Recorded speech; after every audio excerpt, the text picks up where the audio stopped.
नमस्कार दोस्तों, स्वागत है आप सभी का MNGK पॉइंट में। आप सभी दोस्त लोग कैसे हैं? हम उम्मीद करते हैं कि बहुत अच्छे होंगे और आप सभी दोस्त लोग अपने एग्जाम की तैयारी में जबरदस्त तरीके से लगे होंगे। दोस्तों, आज की इस वीडियो में हम करने वाले हैं लुसेंट किताब का निचोड़ GK के 65 रामबाण प्रश्न को। दोस्तों, इस वीडियो का खासियत बात है, अगर इस वीडियो को आप पूरा देख लेते हैं तो कम समय में आपको 65 GK के चुनिंदा प्रश्न रिवीजन भी हो जाएंगे और याद भी हो जाएंगे। सारे प्रश्न किसी न किसी एग्जाम में कई सालों से पूछे गए हैं और आने वाला जो भी एग्जाम है उसमें भी पूछने की संभावना इससे बहुत ही अधिक है। तो दोस्तों, हम यही बोलेंगे, इस वीडियो को पूरा जरूर देखिए और इसमें 65 प्रश्न है GK के, इन्हें आप याद जरूर कर लीजिए। और वीडियो के अंत में दोस्तों एक हम क्वेश्चन आप लोगों के लिए लेके आए हैं जिसका उत्तर आप सभी दोस्त लोगों को कमेंट बॉक्स में देना है। और दोस्तों, इस वीडियो के अंतर्गत आप कितने प्रश्न का सही से उत्तर दे पाए यह भी आपको कमेंट बॉक्स में बताना है। इससे दोस्तों क्या होगा, तो आपके एग्जाम की तैयारी का पता चलेगा जो आपका तैयारी किस प्रकार का है। तो चलिए दोस्तों, बिना समय को देर किए आज के इस GK के वीडियो को हम शुरू करते हैं। आज का दोस्तों ये रहा फर्स्ट क्वेश्चन। कहता है पानीपत का प्रथम युद्ध कब हुआ था? दोस्तों, पानीपत का जो प्रथम युद्ध लड़ा गया 1526 ईस्वी में लड़ा गया। और यह युद्ध दोस्तों किसके किसके बीच लड़ा गया था? तो बोल सकते इब्राहिम लोदी और बाबर के बीच लड़ा गया, जिसमें साथियों बाबर का जीत हो गया। इसके बाद बाबर मुगल वंश का स्थापना किया था। बाबर का शासनकाल 1526 से 1530 ईस्वी, याद रखिएगा। बाबर का जो मृत्यु हो गया था 1530 में बाबर का मृत्यु हो गया। और बाबर का दोस्तों बोल सकते हैं आप मकबरा कहाँ है? तो बाबर का मकबरा है अफगानिस्तान यानी काबुल में, बोल सकते हैं। दोस्तों, पानीपत का जो मैदान है यह कहाँ है? यह है आपको हरियाणा में। पानीपत का 3 गो युद्ध लड़ा गया था। दूसरा युद्ध पानीपत का लड़ा गया था 1556 ईस्वी में। किसके किसके बीच? तो अकबर और बोल सकते हैं हेमू के बीच, जिसको हेमचंद्र विक्रमादित्य कहा जाता है। दोस्तों, पानीपत के दूसरा युद्ध में किसका जीत हो गया था? तो बोल सकते हैं अकबर का जीत हो गया था। बाबर के पोता थे अकबर, हुमायूं के पुत्र थे अकबर, याद रखिएगा। पानीपत का जो दोस्तों तीसरा युद्ध है 1761 ईस्वी में लड़ा गया था। कब? 1761 ईस्वी में। और दोस्तों यह युद्ध किसके किसके बीच लड़ा गया था? अहमद शाह अब्दाली बोल सकते हैं और मराठा साम्राज्य के बीच लड़ा गया, जिसमें दोस्तों अहमद शाह अब्दाली का जीत हो गया था। 1757 का बात करते हैं तो दोस्तों 1757 में पलासी का युद्ध लड़ा गया। पलासी का जो युद्ध लड़ा गया था किसके किसके बीच? तो बोल सकते हैं आप बंगाल के नवाब सिराजुद्दौला और अंग्रेज रॉबर्ट क्लाइव के बीच, जिसमें दोस्तों अंग्रेज रॉबर्ट क्लाइव का जीत हो गया था और बंगाल के नवाब सिराजुद्दौला का हार हो गया था। इतने बात को आप याद रखिएगा। अगला प्रश्न बहुत महत्वपूर्ण प्रश्न है, यह भी एग्जाम में पूछा गया है। हल्दी घाटी का युद्ध किस वर्ष में हुआ था? दोस्तों, हल्दी घाटी का जो युद्ध लड़ा गया था 1576 ईस्वी में लड़ा गया था। कब दोस्तों? 1576 ईस्वी में। महाराणा प्रताप सिंह और बोल सकते हैं अकबर के बीच यह युद्ध लड़ा गया था, जिसमें दोस्तों अकबर का जीत हो गया था हल्दी घाटी के युद्ध में। ऑप्शन ए सही उत्तर है, याद रखिएगा। नेक्स्ट क्वेश्चन है, कहता रासायनिक दृष्टि से एंजाइम क्या होते हैं? दोस्तों, रासायनिक दृष्टि से एंजाइम जो है यह बोल सकते प्रोटीन होता है। प्रोटीन प्रोटीन का खोज दोस्तों किसने किया? बर्जिलियस नामक वैज्ञानिक ने किया। प्रोटीन जो है यह अमीनो अम्लों के मिलने से बनता है प्रोटीन। और दोस्तों आप बोल सकते हैं प्रोटीन का फैक्ट्री किसको कहा जाता है? प्रोटीन का फैक्ट्री दोस्तों राइबोसोम को कहा जाता है। किसको? राइबोसोम को, याद रखिएगा। प्रोटीन का फैक्ट्री के नाम से जाना जाता है। और प्रोटीन के कमी के कारण 2 रोग भी हो जाता है, एगो मेरास्मस और दूसरा क्वासियरकोर नामक रोग हो जाता है।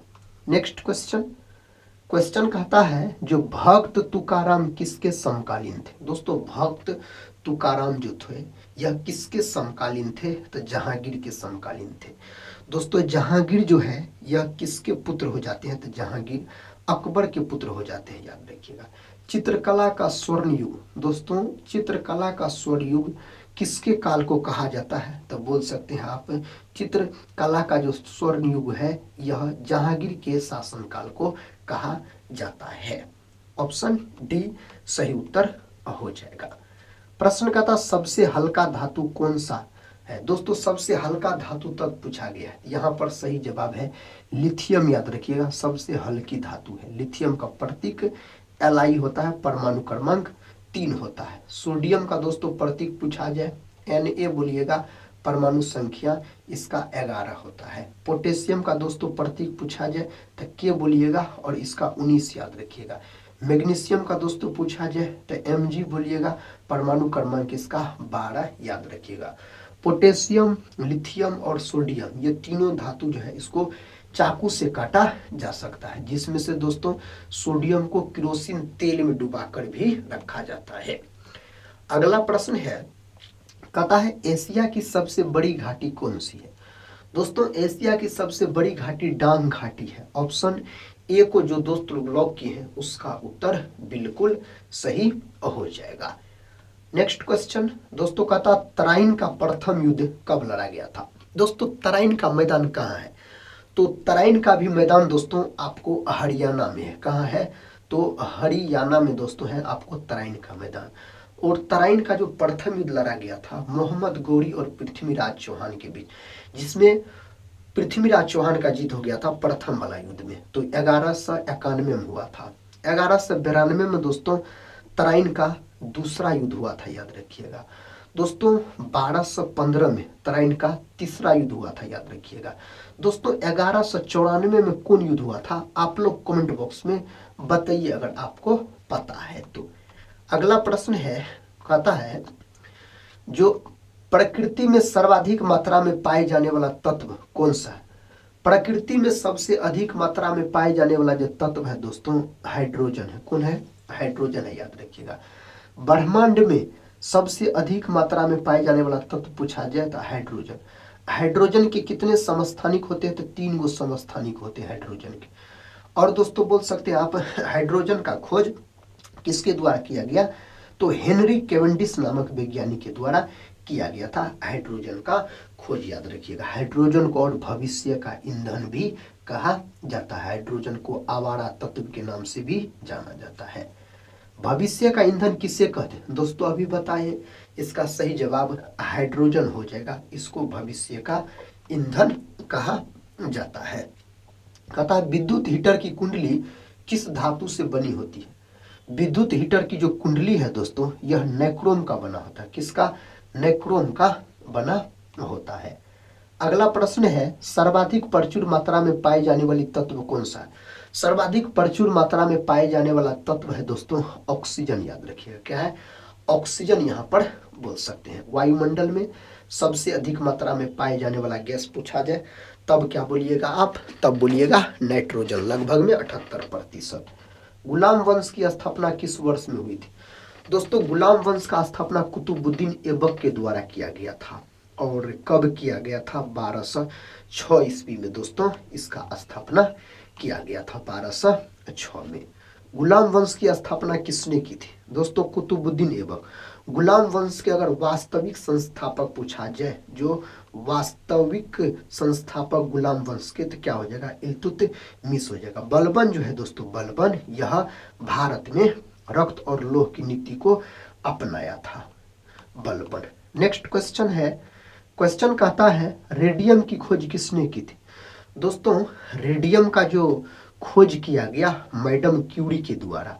रदरफोर्ड जो है दोस्तों, रदरफोर्ड बोल सकते, यह प्रोटॉन का नामकरण किया और परमाणु के नाभिक का खोज किया। रदरफोर्ड परमाणु के नाभिक की त्रिज्या पूछा जाए तो 10⁻⁻15 मीटर। इसको साथियों एक फर्मी भी कहा जाता है। अगला प्रश्न है, कहता है रेडियो एक्टिविटी की खोज किसने की थी? दोस्तों इसका जो खोज किया गया हेनरी बेकेरेल नामक वैज्ञानिक के द्वारा इसका खोज किया गया है। कहता है दिल्ली का पहला मुसलमान शासक कौन था? दिल्ली का पहला मुसलमान शासक दोस्तों कुतुबुद्दीन ऐबक हो जाएगा। कौन हो जाएगा? कुतुबुद्दीन ऐबक सही जवाब है। कुतुब मीनार का निर्माण कार्य किसने करवाया था? दोस्तों कुतुब मीनार का निर्माण कार्य इल्तुतमिश के द्वारा पूरा करवाया गया। कुतुब मीनार का निर्माण जो शुरू किया था कुतुबुद्दीन ऐबक का, लेकिन इल्तुतमिश ने इसको पूरा कराने का काम किया है। कहता इक्तादारी व्यवस्था का प्रचलन किसने प्रारंभ किया था? दोस्तों यह प्रारंभ किया गया था इल्तुतमिश के द्वारा। किसके द्वारा? इल्तुतमिश के द्वारा। नेक्स्ट क्वेश्चन है, कहता है हीरा किसका शुद्ध रूप होता है? दोस्तों हीरा जो है ना यह कार्बन का शुद्ध रूप होता है। हीरा और ग्रेफाइट कार्बन के अपरूप माने जाते हैं। टंगस्टन धातु का प्रयोग बोल सकते हैं आप, विद्युत बल्ब के फिलामेंट जो बना होता है वह किसका बना होता है? टंगस्टन का बना होता। सबसे कठोर पदार्थ पूछा जाए दोस्तों तब आप क्या बोलिएगा? हीरा ही बोल सकते हैं। कुतुब मीनार का निर्माण किस किस कहता है स्मृति में किया गया था? किसके दोस्तों स्मृति में किया गया था? बख्तियार काकी के। ऑप्शन यहाँ पर सी सही उत्तर हो जाएगा। नेक्स्ट क्वेश्चन, लाख बख्श उपनाम किसे दिया गया था? दोस्तों इस उपनाम से किसको जाना जाता है? कुतुबुद्दीन ऐबक को जाना जाता है। अलाउद्दीन खिलजी को बोल सकते हैं आप, जो द्वितीय सिकंदर कहा जाता है। दोस्तों द्वितीय सिकंदर याद रखिएगा, अलाउद्दीन खिलजी को कहा जाता है। कौन सा पदार्थ केवल एक ही तत्व से बना होता है? इनमें से कौन सा पदार्थ? हीरा दोस्तों याद रखिएगा, हीरा सही उत्तर हो जाएगा। नेक्स्ट क्वेश्चन है, निम्न में से किस देश को हवाओं का देश कहा जाता है? दोस्तों हवाओं का देश कहा जाता है डेनमार्क को। किसको? डेनमार्क को याद रखिएगा हवाओं का देश कहा जाता है। दिल्ली की गद्दी पर बैठने वाला पहला अफगान शासक कौन था? दिल्ली की गद्दी पर बैठने वाला पहला अफगान शासक दोस्तों इब्राहिम लोदी हो जाएगा। क्या हो जाएगा? इब्राहिम लोदी आप बोल सकते हैं। पारे को किस धातु के पात्र में रखा जाता है? पारा का दोस्तों प्रमुख अयस्क अगर आपसे पूछा जाए ना तब आप सीने बार बोल सकते हैं, याद रखिए सीने बार। और कौन धातु है जो कमरे के ताप पर द्रव अवस्था में पाया जाता है? पारा हो जाएगा। तो पारे को कहता है किस धातु के पात्र में रखा जाता है? तो लोहा के पात्र में दोस्तों पारे को रखा जाता है। कहता है भारत पर आक्रमण करने वाला प्रथम मुस्लिम शासक? दोस्तों भारत पर आक्रमण करने वाला पूछा गया मोहम्मद बिन कासिम, 700 बोल सकते हैं 12 ईस्वी में इसके द्वारा आक्रमण किया गया था, बोल सकते हैं आप मोहम्मद बिन कासिम याद रखिएगा। कहता है तंबाकू में कौन सा विषैला रसायन पाया जाता है? दोस्तों तंबाकू में जो रसायन पाया जाता है उसका नाम है निकोटीन, याद रखिएगा निकोटीन बोल सकते हैं आप। अगला प्रश्न कर लेते हैं। प्रश्न कहता है दूध के खट्टे होने का क्या कारण होता है? दोस्तों दूध के जो खट्टे होने का कारण होता है लैक्टिक अम्ल का बनना। दोस्तों श्वेत क्रांति जो है ना यह दुग्ध उत्पादन से ही संबंधित है। श्वेत क्रांति, डॉक्टर वर्गीज कुरियन को श्वेत क्रांति का जनक कहा जाता है। लैक्टिक अम्ल का सूत्र पूछा जाए ना तो C3H6O3, यह दोस्तों लैक्टिक अम्ल का बोल सकते हैं जो सूत्र हो जाएगा। कहता सोमनाथ मंदिर पर 1025 ईस्वी में आक्रमण किसने किया था? तो दोस्तों इस पर महमूद गजनवी के द्वारा किया गया था। गजनवी ने किया था इस पर आक्रमण। प्लास्टर ऑफ पेरिस किससे बनता है? प्लास्टर ऑफ पेरिस का प्रचलित नाम दोस्तों पीओपी है, याद रखिएगा। तो इसका जो निर्माण होता है जिप्सम से होता है। किससे? जिप्सम से साथी इसका निर्माण होता है। प्रश्न कहता है भारत पर 1398 में आक्रमण किसने किया था? तो दोस्तों इसका सही जवाब तैमूर लंग के द्वारा किया गया था। किसके द्वारा? तैमूर लंग के द्वारा किया गया था। हैदराबाद स्थित चार मीनार का निर्माण किसने करवाया? हैदराबाद स्थित जो चार मीनार है दोस्तों हैदराबाद में, उसका निर्माण जो करवाया गया कुली कुतुब शाह के द्वारा किया गया था। दोस्तों आप लोग कमेंट बॉक्स में बताइए हैदराबाद कौन नदी के किनारे स्थित है? वेग में परिवर्तन की दर को क्या कहते हैं? वेग में परिवर्तन की दर को त्वरण कहा जाता है। त्वरण जो है ना दोस्तों यह सदिश राशि है, याद रखिएगा। त्वरण का साथ ही अगर मात्रक पूछा जाए ना तो बोल सकते हैं आप मीटर प्रति सेकंड स्क्वायर, याद रखिएगा।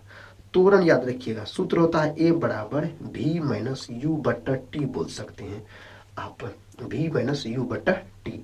नेक्स्ट क्वेश्चन कहता है अंग्रेजों का सर्वाधिक विरोध किसने किया था? दोस्तों अंग्रेजों का सर्वाधिक विरोध मराठों ने किया था। कौन? तो मराठों ने दोस्तों किया था, याद रखिएगा आप। प्रश्न कहता है महावीर स्वामी का जन्म कहाँ हुआ था? दोस्तों कुंडग्राम में महावीर स्वामी का जन्म हुआ था। महावीर स्वामी जैन धर्म के 24वें और अंतिम तीर्थकर थे, बोल सकते हैं महावीर स्वामी। अगला प्रश्न है कहता है अर्जुन सागर बांध का निर्माण किस नदी पर हुआ है? दोस्तों इसका जो निर्माण हुआ है कृष्णा नदी पर इसका निर्माण हुआ है, याद रखिएगा। अगला प्रश्न है राजस्थान में खेतरी किसके लिए प्रसिद्ध है? दोस्तों राजस्थान में जो खेतरी है यह प्रसिद्ध है तांबे की खादान के लिए। किसके लिए? तांबे की खादान के लिए साथियों प्रसिद्ध है। संसद के दोनों सदनों का संयुक्त सत्र कौन बुला सकता है? तो दोस्तों कौन बुला सकता है? राष्ट्रपति, याद रखिएगा। सही उत्तर यहाँ पर राष्ट्रपति हो जाएगा। ऑप्शन सी को लॉक कर लीजिए आप सभी दोस्त लोग। ध्वनि की गति किस में सबसे तेज होती है? दोस्तों ध्वनि की जो गति है इस्पात में सबसे तेज होती है। ध्वनि की चाल जो होता है हवा में बोल सकते हैं 332 मीटर प्रति सेकंड। दोस्तों 332 मीटर प्रति सेकंड के आसपास होता है और ध्वनि को डेसिबल में मापा जाता है। भारत में निर्मित प्रथम कंप्यूटर का नाम क्या है? दोस्तों भारत में निर्मित प्रथम कंप्यूटर का नाम सिद्धार्थ है। क्या है दोस्तों? सिद्धार्थ है, याद रखिएगा आप। अगला प्रश्न है यूनेस्को का मुख्यालय कहाँ पर स्थित है? दोस्तों यूनेस्को का जो मुख्यालय है पेरिस में स्थित है। कहाँ दोस्तों? फ्रांस के पेरिस में इसका मुख्यालय स्थित है। विश्व व्यापार संगठन की स्थापना कब हुई? WTO। दोस्तों इसका मुख्यालय स्विट्जरलैंड के जेनेवा में है। 1 जनवरी 1995 में इसका गठन किया गया था WTO का, याद रखिएगा आप। तानसेन किसके दरबार में संगीतज्ञ था? तानसेन के दोस्तों बारे में बात हो रहा है, अकबर के, याद रखिएगा। किसके? अकबर सही उत्तर हो जाएगा। कथा कौन 4 वर्ष तक अकबर का संरक्षक रहा था? दोस्तों सही उत्तर यहाँ पर हो जाएगा बैरम खान, याद रखिएगा। ऑप्शन सी बैरम खान सही उत्तर हो जाएगा। पंडित रविशंकर का संबंध किस वाद्य यंत्र से? पंडित रविशंकर का जो संबंध है दोस्तों सितार से। किससे साथियों? सितार से सही उत्तर बोल सकते हैं आप। अजलन शाह कप किस खेल से संबंधित है? अजलन शाह कप जो है हॉकी से संबंधित है। हॉकी जो है यह भारत का राष्ट्रीय खेल है। हॉकी में खिलाड़ियों की संख्या 11 होता है दोस्तों, याद रखिएगा। हॉकी का जादूगर मेजर ध्यानचंद को कहा जाता है। डिस्कवरी ऑफ इंडिया पुस्तक किसने लिखी है? डिस्कवरी ऑफ इंडिया पुस्तक पंडित जवाहरलाल नेहरू के द्वारा लिखा गया है दोस्तों, पंडित जवाहरलाल नेहरू के द्वारा। भारत का सबसे पुराना हॉकी टूर्नामेंट कौन सा है? कौन सा है? तो बीटन कप है साथियों। ऑप्शन ए बीटन कप सही उत्तर हो जाएगा। मधुमक्खियों के पालन को क्या कहते हैं? मधुमक्खियों के पालन को दोस्तों कहा जाता है एपी कल्चर। क्या कहा जाता है? एपी कल्चर, याद रखिएगा, कहा जाता है। डेसिबल किसका मापन है? दोस्तों ध्वनि स्तर का मापन है डेसिबल। तापमान का मात्रक केल्विन, दाब का पास्कल, ऊर्जा का जूल, याद रखिएगा आप। अगला प्रश्न देखिए, कहता है किस गुप्त शासक को कविराज कहा गया? दोस्तों किस गुप्त शासक को कविराज कहा गया है? यहाँ पर आप सभी दोस्त लोग समुद्रगुप्त, याद रखिएगा। समुद्रगुप्त को सिक्का पर बीना बजाते हुए भी दिखाया गया है। कहता है भारत आने वाला पहला पुर्तगाली कौन था? भारत आने वाला पहला पुर्तगाली वास्को डी गामा। दोस्तों 1498 ईस्वी में आया था वास्को डी गामा, बोल सकते हैं समुद्री मार्ग के होते हुए। कहता कबीर हिंदी की किस स्थानीय भाषा में लिखते थे? कबीर जो है यह अवधी भाषा में लिखते थे। कौन भाषा में दोस्तों? अवधी भाषा में बोल सकते हैं। ख्वाजा मुइनुद्दीन चिश्ती की दरगाह कहाँ पर स्थित है? साथियों सही उत्तर अजमेर में है, राजस्थान के अजमेर में बोल सकते हैं आप। रूस की मुद्रा इनमें से कौन सी है? रूस देश की मुद्रा पूछा जाए तो रूबल दोस्तों बोल सकते हैं आप, रूस देश की मुद्रा हो जाएगा। संविधान दिवस कब मनाया जाता है? 26 नवंबर के दिन दोस्तों, 26 नवंबर के दिन संविधान दिवस, 26 जनवरी के दिन गणतंत्र दिवस, 15 अगस्त के दिन स्वतंत्रता दिवस मनाया जाता है। इसको भी याद रख लीजिएगा। महात्मा गांधी जी की पत्नी का नाम? दोस्तों महात्मा गांधी जी की पत्नी का नाम कस्तूरबा गांधी हो जाएगा। क्या हो जाएगा? कस्तूरबा गांधी हो जाएगा, याद रखिएगा। भारत में चंदन की लकड़ी सर्वाधिक किस राज्य में पाई जाती है? चंदन की लकड़ी पूछा जाए तो कर्नाटक। कर्नाटक जो है ना दोस्तों अपना भारत में सबसे अधिक कॉफी का भी उत्पादन करता है। कर्नाटक की राजधानी बेंगलुरु है। बेंगलुरु में इसरो का मुख्यालय स्थित है। कहता तिरंगे पर अशोक चक्र किसने लगवाया था? तिरंगे पर जो अशोक चक्र है बाबा साहेब भीमराव अम्बेडकर के द्वारा लगाया गया था। और अशोक चक्र में तिलियों की संख्या दोस्तों कितना होता है? 24 होता है। कितना? तो 24 याद रखिएगा आप। कहता है भारत में सबसे पहले बिजली किस शहर में आई थी? भारत में सबसे पहले जो बिजली आया था दोस्तों यह कोलकाता में आया था। कहाँ? कोलकाता सही उत्तर हो जाएगा। कहता गौतम बुद्ध की मृत्यु कहाँ पर हुई थी? गौतम बुद्ध का मृत्यु कुशीनगर में हुआ था दोस्तों, जहाँ गौतम बुद्ध ने अपना अंतिम उपदेश दिया था। लुम्बिनी में इसका जन्म हुआ, बोध गया में इसको ज्ञान का प्राप्ति हुआ, सारनाथ में गौतम बुद्ध ने अपना पहला उपदेश दिया था। कहाँ? तो सारनाथ में दिया था। कोणार्क सूर्य मंदिर किस राज्य में स्थित है? दोस्तों कोणार्क का जो सूर्य मंदिर है यह उड़ीसा राज्य में स्थित है। इसे ब्लैक पेंगोडा के नाम से भी जाना जाता है। नेक्स्ट क्वेश्चन कर लेते हैं। ऑस्कर पुरस्कार का संबंध किस क्षेत्र से है? दोस्तों सिनेमा क्षेत्र से याद रखिएगा ऑस्कर पुरस्कार का संबंध है। दुनिया में सिनेमा क्षेत्र में दिया जाने वाला, तो दोस्तों बोल सकते हैं आप दुनिया में सिनेमा क्षेत्र में दिया जाने वाला सबसे बड़ा पुरस्कार है ऑस्कर पुरस्कार। और अपना भारत में दादा साहेब फाल्के पुरस्कार से सम्मानित किया जाता है फिल्म जगत में। हिंदी दिवस किस दिन मनाया जाता है? दोस्तों हिंदी दिवस जो है 14 सितंबर के दिन और 10 जनवरी के दिन बोल सकते हैं विश्व हिंदी दिवस के रूप में मनाया जाता है। नेक्स्ट क्वेश्चन कर लेते हैं। साथी क्वेश्चन कहता है गांधी जी की फोटो नोट पर कब से आना शुरू हुआ था? कब से आना शुरू हुआ था? तो यहाँ पर बोल सकते 1996 का बोल सकते 1996 याद रखिएगा आप। कहता दोस्तों भारत का स्वर्ग किसे कहा जाता है? इसका उत्तर आप सभी दोस्तों लोग को कमेंट बॉक्स में देना है। इसका उत्तर दोस्तों आप लोग कमेंट बॉक्स में बताइएगा। आखिरी प्रश्न इस वीडियो का कहता रामायण के लेखक निम्न में कौन थे? दोस्तों रामायण जो लिखा गया है यह महर्षि वाल्मीकि के द्वारा लिखा गया। कहा जाता है महर्षि वाल्मीकि डाकू थे दोस्तों, रत्नाकर नामक डाकू थे, याद रखिएगा आप। और रामायण में जो है दोस्तों कितने कांड है? रामायण में 7 गो कांड है, याद रखिएगा। वेद व्यास जो है यह महाभारत को लिखा है दोस्तों। 2 महाकाव्य है, एगो महाभारत और दूसरा है रामायण, याद रखिएगा आप। और कल जो दोस्तों क्वेश्चन पूछे थे नेक्स्ट वाले वीडियो में द्वितीय अशोक किसको कहा जाता है? तो कनिष्क को कहा जाता है, जो कि दोस्त लोग कमेंट बॉक्स में बताए थे। तो दोस्तों आज की इस वीडियो में हम बहुत सारे प्रश्न का रिवीजन करवाए कम समय में। हम उम्मीद करते हैं आप सभी भाई बहन से आप लोग इस वीडियो को पूरा जरूर देखे होंगे। पूरा देखें तो कमेंट बॉक्स में साथ ही स्कोर जरूर बताइएगा। और आज का यह वीडियो कैसा लगा आप लोग जरूर बताइए। आप सभी दोस्त लोग से हम यही बोलेंगे वीडियो के अंत में पढ़ते रहिए और अपने एग्जाम की तैयारी में लगे रहिए। हम मिलते हैं नेक्स्ट वाले वीडियो के साथ, तब तक के लिए जय हिंद जय भारत।